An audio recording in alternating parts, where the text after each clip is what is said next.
Echoes of the Past, Unveiling a Haunted Legacy.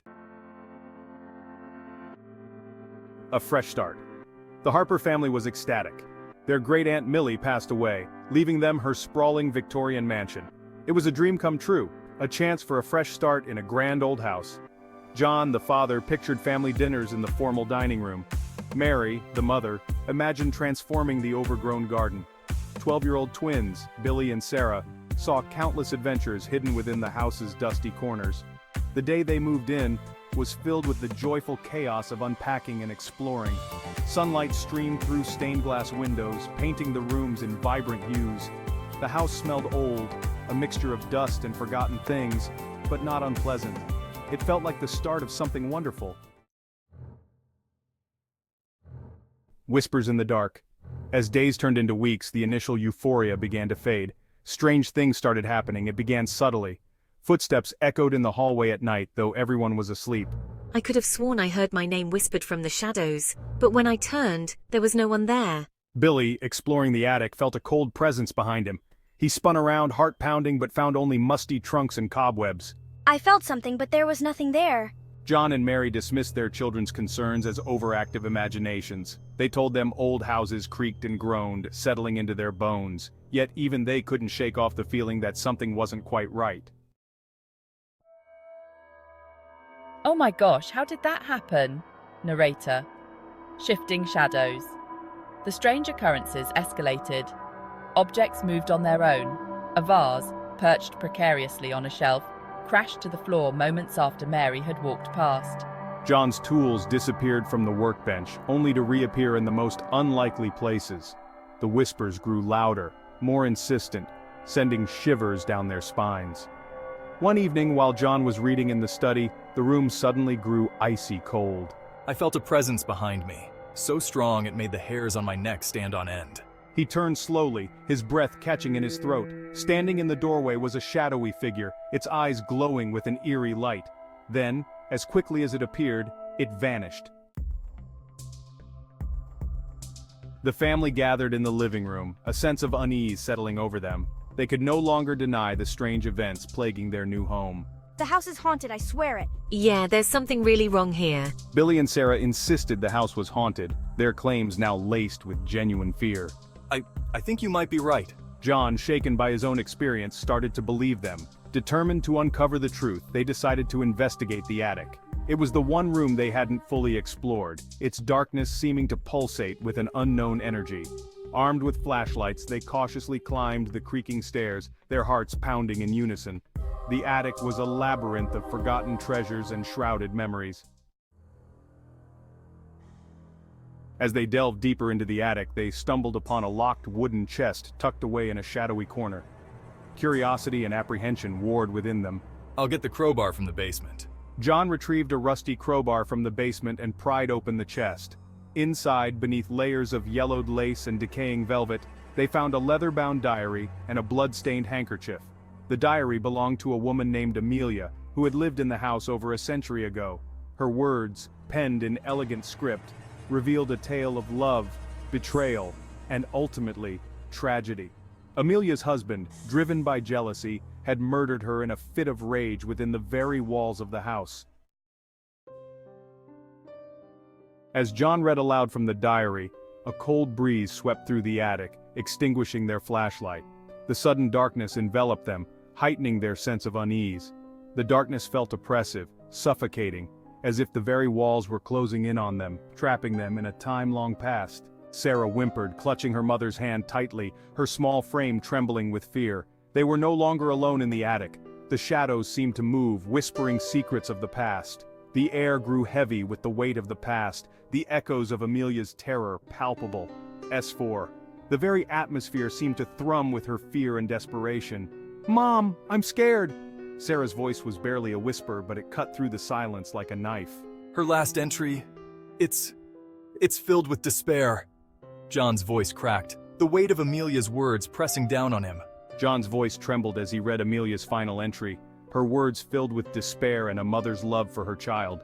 Each sentence painted a vivid picture of her anguish. She wrote of her husband's descent into madness, his unfounded accusations, and her growing fear for their safety. The diary entries grew more frantic, more desperate. Her last words, scrawled in a shaky hand, sent chills down their spines. "He's coming for us. God protect us." The finality of her plea echoed in the silent attic. Oh my God! This is horrifying.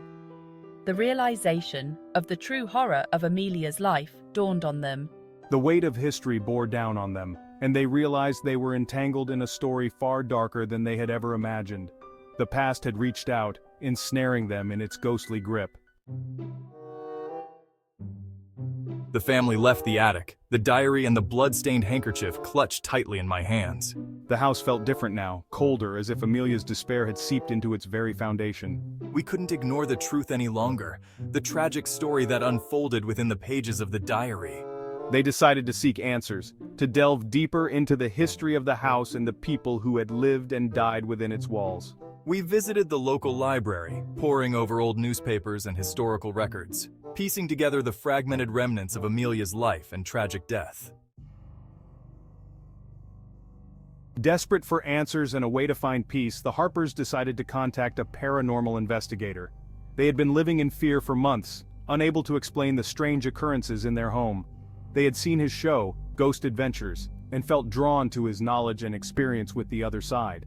They hoped he could provide the answers they so desperately needed. We need to understand what's happening here. We can't go on like this. The fear is consuming us. Zak Bagans arrived at the house, his energy a mix of curiosity and cautious respect.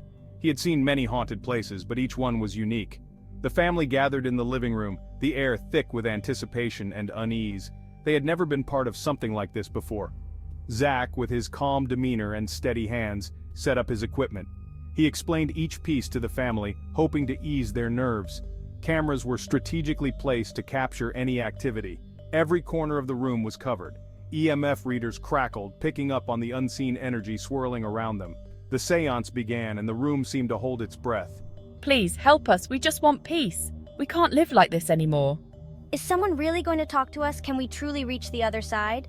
I hope we finally get some answers. We've been waiting for so long. The room was silent, save for the low hum of the equipment, as they waited for a sign from the beyond. Every creak and whisper seemed amplified, their hearts pounding in their chests. The room grew colder as Zak called out, his voice a low rumble that seemed to reverberate through the very foundation of the house. He asked questions, seeking answers from the shadows. At first there was only silence, an eerie stillness that pressed down on them. Then, slowly, subtly, the air began to shift. The EMF reader spiked, its frantic beeping breaking the silence. A cold breeze swept through the room, extinguishing the candles and plunging them into darkness. Whispers, barely audible at first, swirled around them. Then a name, clear as day, cut through the darkness. S5, help me. The sound was laced with sorrow and regret, sending chills down their spines. S5, Edward. I was jealous. I accused her. I was wrong. Narrator Edward, Amelia's husband, a man tormented by his own actions, unable to escape the shadows of his past. The man who had taken her life all those years ago, now a ghost of his former self, trapped in a cycle of regret and sorrow. His presence, heavy with guilt and despair, lingered in the house, tethered to the scene of his crime. Every corner of the house echoed with his remorse. The family was horrified, yet strangely there was a sense of relief. They had lived in fear for so long, and now they finally understood the source of their torment. They finally had a name, a face to the unseen force that haunted their home. The mystery that had plagued them was beginning to unravel. Zak continued to communicate, seeking answers, trying to understand the entity's pain. He wanted to help Edward find peace, to release him from his eternal suffering. Edward's voice, filled with remorse, spoke of his jealousy, his unfounded accusations, and the moment of blind rage that had stolen his beloved Amelia from him. His words were a confession, a plea for forgiveness. I can't leave. I'm so sorry. My actions have bound me here in this place of sorrow and regret. The gravity of Edward's sorrow hung in the air, a palpable reminder of the house's dark history. The walls seemed to whisper his tale, a story of love lost and a soul seeking redemption. The Harpers were left with a difficult decision. The house held a dark past, a legacy of pain and sorrow. They could try to cleanse the house to help Edward find peace and move on, or they could walk away, leaving the house and its haunted history behind. The family stood before the house, their hands clasped tightly together. Sunlight glinted off the stained glass windows, but the warmth didn't reach their eyes. They had come to love the grand old house, but the weight of its history, the echoes of Amelia's pain and Edward's remorse, was a heavy burden to bear. They knew deep in their hearts that this was a story that would stay with them, a haunted legacy passed down through generations.